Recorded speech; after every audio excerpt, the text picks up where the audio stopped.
তো আজকের আমাদের বিষয় হচ্ছে WBCS 2024-এর যে প্রিলিমসটা হয়ে গেল তার কাট অফ সম্বন্ধে আলোচনা করা এবং প্রিলিমসের পরে কি করণীয় উচিত প্রত্যেকটা স্টুডেন্টের, সেটাই আমাদের আজকের আলোচনার বিষয়। ঠিক আছে, তাহলে দেখা যাক।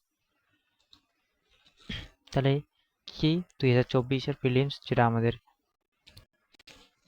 কিছুদিন আগে হয়ে গেছে, সেটা সম্বন্ধিত আজকে আমরা শুনবো কি করব। ঠিক আছে, প্রথমে তো আমরা দেখি যে কি কি করণীয়।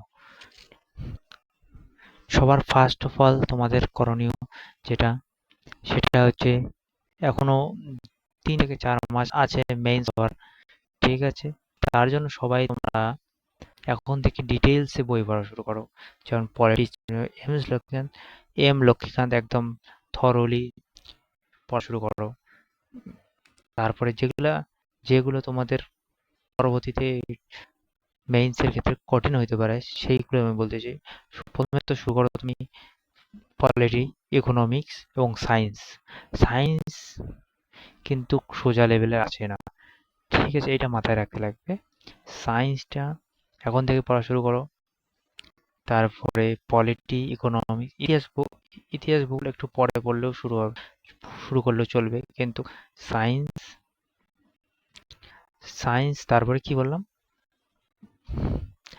প্রথমে তো সায়েন্স, তারপরে পলিটি এবং ইকোনমিক্স এখন থেকে পড়া শুরু করো। আর ম্যাথ, তোমাদের সিজিএল লেভেলের করতে লাগবে।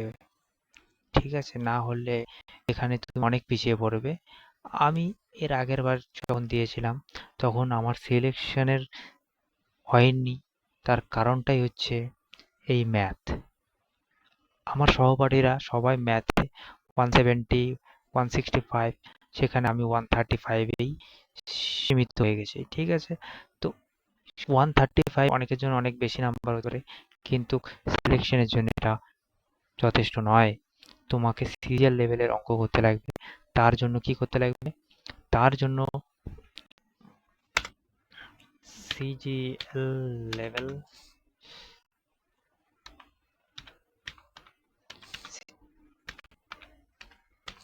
ঠিক আছে, সিজিএল লেভেল ম্যাথ করতে লাগবে, যাতে তুমি কমসে কম 150+ ম্যাথেই তুলো। ঠিক আছে, যাতে তোমার বাকি সাবজেক্টের প্রতি লোডটা কম হয়ে যায়। সায়েন্স পড়ো, সায়েন্সটা খুব কঠিন আসে। ঠিক আছে, 12 লেভেলে আসে, 11-12 লেভেলে আসে সায়েন্স বিশেষ করে। ঠিক আছে, এবং পলিটি আর ইকোনমিক্সটা পড়ো এবং এখন থেকেই শুরু করো ডেসক্রিপটিভ রাইটিং। কি রাইটিং? ডেসক্রিপটিভ ডেসক্রিপটিভ রাইটিং এখন থেকেই শুরু করো।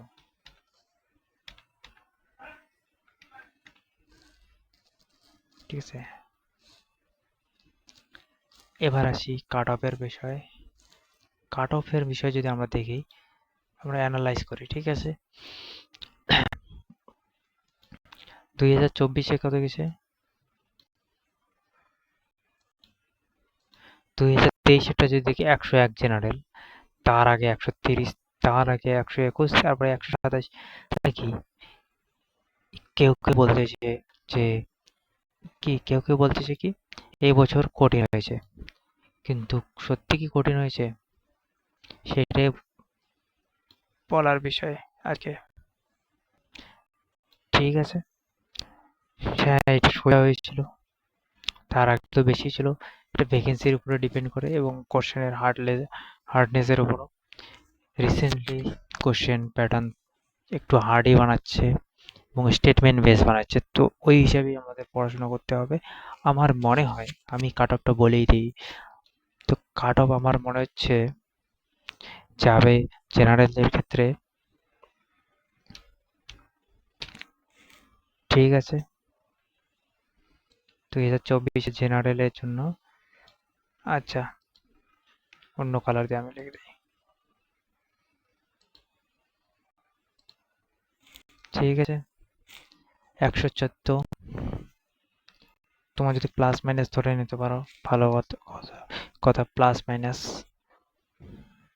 +2। ওবিসি 101 গেছে, 130 গেছে, 121 গেছে, কিন্তু আমার মতে এবার কাট অফটা অতটাও নিচে যাবে না, যাবে 110-এর আশেপাশে। এবং ওবিসির যে কেস চলেছে তার জন্য বেশিও যেতে পারে। ঠিক আছে, আমি এটাকে 111 দিলাম। 7% করার জন্য কাট অফ বেশি হয়ে যেতে পারে। এই দুটো তো সেমই। ঠিক আছে, এসসি এসসির জন্য আমার থাকবে 108। এসটির জন্য আমার থাকবে 102 এবং ইডাব্লিউএস এর জন্য থাকবে 109। এইটাই আমার কাট অফ প্রেডিকশন। তোমাদের অনেকেরই অনেক বেশি মনে হতে পারে, কিন্তু এটাই বাস্তব। যারা যারা 2000 আগে, মানে 2023 না, যারা যারা আগে প্রিলি দিয়েছে তারা সবার মোটামুটি সবারই ভালো হয়েছে। আগের বার 5000 স্টুডেন্ট দিয়েছিল পরীক্ষা, মোটামুটি বেশিরভাগই 100-র উপরে, কিন্তু সবাই তো আর 120-25 পায়নি। তো আমি এভারেজ ধরছি যে 110, এবং কিছু নতুন ছেলে মেয়েও ঢুকবে, তার জন্য কাট অফটা এর আশেপাশেই থাকবে, ব্যালেন্স করার জন্য।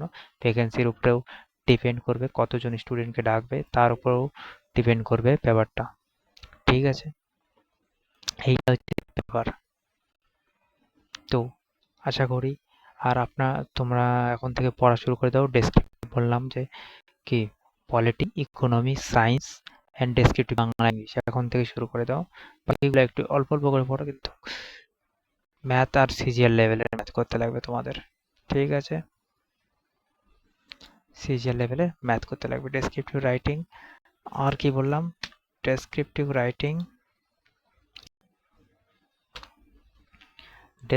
Writing, polity, economy, science.